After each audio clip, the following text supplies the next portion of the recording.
റവഡ ചന്ദ്രശേഖരനെ DGP ആക്കിക്കൊണ്ടുള്ള സംസ്ഥാന സർക്കാർ ഉത്തരവിറക്കി എന്നുള്ളതാണ്. റവഡ ചന്ദ്രശേഖർ ചുമതല ഏറ്റെടുക്കും വരെ ADGP H. വെങ്കടേഷ് സംസ്ഥാന പോലീസ് മേധാവിയുടെ അധിക ചുമതല എന്നും പറയുന്നു. ഷഫീദ് റാവുത്തർ ചെയ്യുന്നു. ഷഫീദ്, അപ്പോൾ കാര്യങ്ങൾ പ്രോപ്പർ ചാനലിൽ കൂടെ മുന്നോട്ടേക്ക് പോവുകയാണ്. അതിനിടയിൽ P. ജയരാജൻ്റെ ഒരു പ്രതികരണം ഇടയ്ക്ക് വരുന്നുണ്ട്. അദ്ദേഹം പറയുന്നത് ഈ പറയുന്ന നിയമനത്തെ പറ്റി പറയേണ്ടത് സർക്കാരാണ്, മാത്രമല്ല മെറിറ്റ് നോക്കിയാണ് നിയമനം, വിവാദമാക്കുന്നത് വലതുപക്ഷ മാധ്യമങ്ങളാണ് എന്നൊക്കെ P. ജയരാജൻ പറയുന്നുണ്ട്.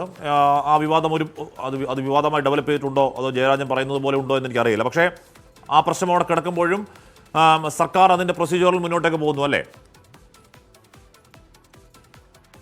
ഇപ്പോൾ സംസ്ഥാന സർക്കാർ മുഖവിലക്കെടുക്കുന്നില്ല. മാത്രമല്ല UPSCയുടെ ചുരുക്കപ്പട്ടിക, ക്യാബിനറ്റിന്റെ തീരുമാനമടക്കമുള്ള കാര്യങ്ങൾ, ആ തീരുമാനത്തിന്റെ അടിസ്ഥാനത്തിൽ ഉത്തരവ് ഇപ്പോൾ സംസ്ഥാന സർക്കാർ ഇറക്കിയിട്ടുണ്ട്. നിലവിൽ കേന്ദ്ര ഡെപ്യൂട്ടേഷനിലുള്ള റവാഡ ചന്ദ്രശേഖരനെ സംസ്ഥാനത്തിന്റെ പോലീസ് മേധാവിയാക്കിയിട്ടാണ് ഉത്തരവ് ഇറക്കിയിട്ടുള്ളത്. മാത്രവുമല്ല ഈ നിലവിൽ ഈ റവാഡ ചന്ദ്രശേഖർ അദ്ദേഹം IB സ്പെഷ്യൽ ഡയറക്ടറാണ്. സ്വാഭാവികമായും അവിടെ നിന്ന് റിലീവ് ചെയ്യാൻ ഒരു കാലതാമസം എടുക്കും. മാത്രവുമല്ല അക്കാര്യത്തിൽ PM ഓഫീസിന്റെ അടക്കം അനുമതി വേണം. ആ കാലതാമസം മുൻകൂട്ടി കണ്ട് H. വെങ്കടേഷിന് പോലീസ് മേധാവിയുടെ താൽക്കാലിക ചുമതല നൽകിയുമാണ് ഇപ്പോൾ സംസ്ഥാന സർക്കാർ ഉത്തരവിറക്കിയിട്ടുള്ളത്. തൊട്ടടുത്ത ദിവസങ്ങളിൽ തന്നെ റവാഡ ചന്ദ്രശേഖർ തിരുവനന്തപുരത്തേക്ക് എത്തും എന്നുള്ള സൂചനകൾ ഈ ഘട്ടത്തിൽ പുറത്തു വരുന്നുണ്ട്. മാത്രവുമല്ല 2 ആഴ്ച മുൻപ് റവാഡ കേരളത്തിലേക്ക് എത്തി മുഖ്യമന്ത്രിയും അതേപോലെ സംസ്ഥാന പോലീസ് മേധാവിയായിരുന്ന ഷെയ്ഖ് ദർവേഷ് സാഹിബുമായും കൂടിക്കാഴ്ച നടത്തിയിരുന്നതിന് പിന്നാലെ ഈ തീരുമാനം എടുത്തതിനു ശേഷം ഈ തീരുമാനം ഔദ്യോഗികമായി റവാഡ ചന്ദ്രശേഖരനെ സംസ്ഥാന സർക്കാർ അറിയിച്ചിട്ടുണ്ട്. അതിൻ പ്രകാരമുള്ള ഒരു സാധാരണ തുടർ നീക്കം എന്ന രീതിയിലാണ് ഇപ്പോൾ ഈ ഉത്തരവ് സംസ്ഥാന സർക്കാർ ഇറക്കിയിരിക്കുന്നത്.